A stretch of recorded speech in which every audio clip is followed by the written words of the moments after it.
ambitious, 25 years. So Colby was working with Muir as the legal counsel for the Sierra Club. He also led the High Sierra trips starting in 1901. Right. For some 45 years, something of that range. For 45 years, he was the lead high trip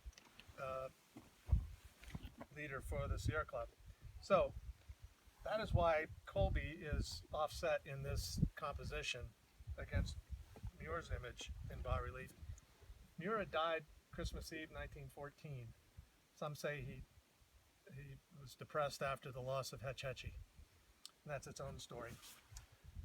Colby, the week after Muir died, wrote in an obituary that he and his friends wanted to build a marble statue of Muir, marble no less, and put it in Yosemite.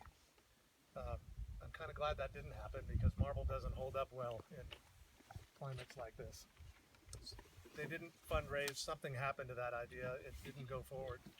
So 15 years later, 1930, plaque references it up here. George Swartz, losing his last name, shows up. Swartz, thank you. George Swartz, a forester no less from New York, dying of cancer, and he shows up in Colby's office and says, I want to do something to commemorate John Muir, and here's $6,000 to make it happen. So with that handoff of money, which is always helpful,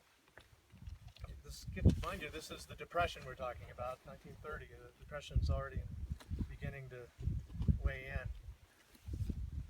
Something else happens remarkably in that same week. National Geographic publishes a 40-page article on the Trulli huts of southern Italy.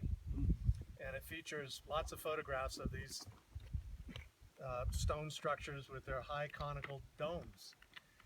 And it's a very romantic piece by National Geographic, and they show people in period costume, and there's some 300 or 400 of these structures. They're World Heritage Site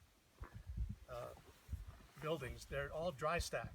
That means there's no mortar. They just one stone on top of another.